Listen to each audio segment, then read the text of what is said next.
друзья, с вами я, Миха, и сегодня я вам покажу, как сделать читерский корабль, построй корабль и найди сокровища. Этот баг работает везде, на всех устройствах, поэтому это, думаю, понятно всем, что он работает на всех устройствах. Для этого нам нужно 5 ледяных блоков, мы их ставим вот таким вот крестиком. Дальше нам надо вот такую вот конструкцию. Ее можно купить вот здесь за 45 золота, видите? У кого ее нет. Ну и последнее, что нам надо,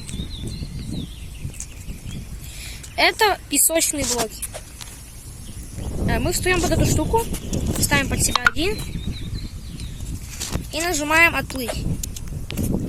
Смотрите, нам надо плыть быстро, чтобы нас никто не убил. Так, надо замедлиться немного, чтобы... Если вы будете облетать локации, то вы получите меньше золота. Но я вам покажу, как пройти.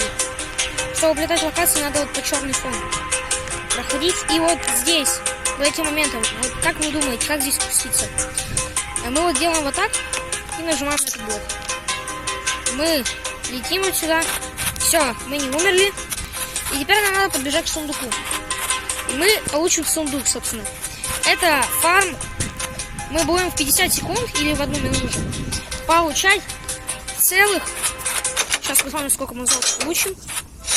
Открываем золото и посмотрите, мы получили один вот такой вот блок золотой.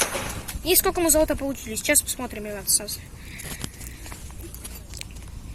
Мы в минуту получаем... Ну, мы получили 41 золото, а так вы получите около 125. Потому что мы через все локации прошли. Это был вот такой вот баг. Всем пока, ребята. С вами был я, Миха.